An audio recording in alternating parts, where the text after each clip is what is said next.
السلام عليكم ورحمة الله وبركاته، أهلا ومرحبا بكم في قناة الجهاد. معكم سعيد ياسين متخصص في أعمال الفتور الرخام والجرانيت. طبعا في ناس النهارده هنشوف الحلة اللي هي المستطيلة ديت اللي الزوايا بتاعتها بتغلب ناس كتيرة، وفي ناس كتيرة كلمتني بخصوص الحلة ديت وغير المشاكل اللي حصلت على الفيسبوك والحاجات دي بسبب الحلة ديت. مع إني أنا عامل فيديو من خلال سنة أو سنة ونص موجود على القناه، هسيب لكم الرابط بتاعه في الوصف. بيشرح برضه ازاي احنا نفتح الحله اللي هي الزاويه بتاعتها ضيقه او زاويه 90. هي طريقه سهله جدا وبسيطه جدا، بس ممكن يكون في ناس ما عندهاش العلم بالموضوع ده. فهو المقصود النهارده بالفيديو عشان نعرف الخطه الصناعيه، ومحدش بعد كده يسيب الحله موجوده على الرخام من غير ما يفرز لها. طيب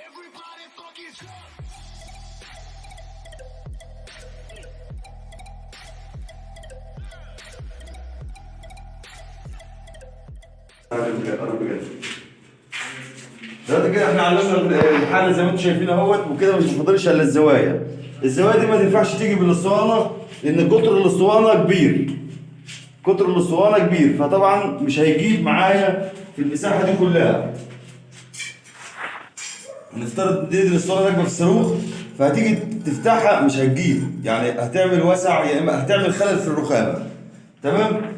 فاحنا دلوقتي كده هنستخدم اللي هي البونطه بتاعت الفلتر او بتاعت الخلاط، مفيش مشكله، بتاعت الخلاط برضو بتجيب. هنستخدم البونطه بتاع الفلتر ديت للزوايا. هنجيب بقى الزوايا ديت ليه الضيقه ديت. نعم، هنجيب بقى الزوايا الضيقه ديت، يعني هنحدد كده في الزوايا وبراحتنا كده. معلش هتاخد معاكم وقت شويه، بس ايه نستحمل عشان نطلع الحاجه ايه مظبوطه. دلوقتي كده احنا هنشتغل مع بعض وهنشوف هنعملها ازاي. طيب ملحوظه قبل ما نشتغل، يعني لو هتستخدم البونطه ديت لازم تستخدم معاها ميه، لانك لو اشتغلت بيها 5 دقايق بالظبط من غير ميه هتتحرق منك. فاساسي انك تشتغل بالميه. هتجيب ازازه زي دي كده مثلا وتخرم الغطا بتاعها وايه تنقط بيها وانت شغال كده على طول.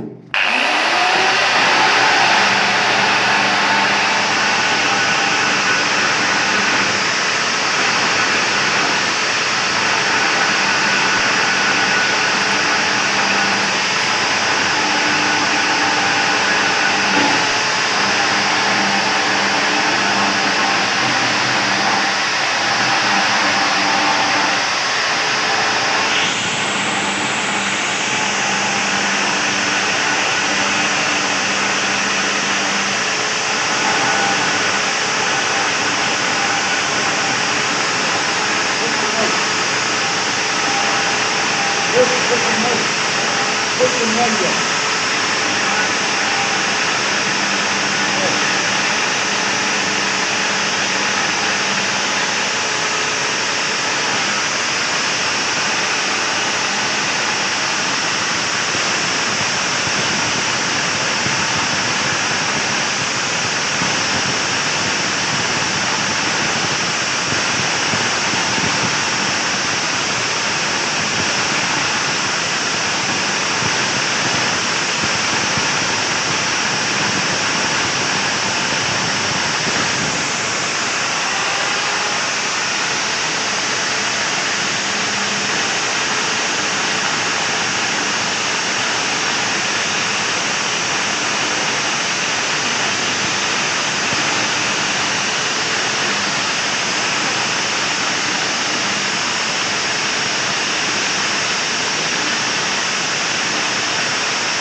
زي ما انتم شايفين دلوقتي كده اخدنا الدوران بتاعنا اهو بكل سهوله يعني، ومظبوط و100 100. يعني الدوران اهوت مشطوف اهوت وسقط عن التاني اهو 100 100. طب تمام كده هنخلص الحفر وهنشوف الحله مع بعض دلوقتي ان شاء الله. دلوقتي كده الحله ركبت، يعني الدوران بتاعها بالبنطه زي ما احنا قلنا وكده الحله بسوت الشغل، يعني هي كده الحله ساقطه بسوت الشغل.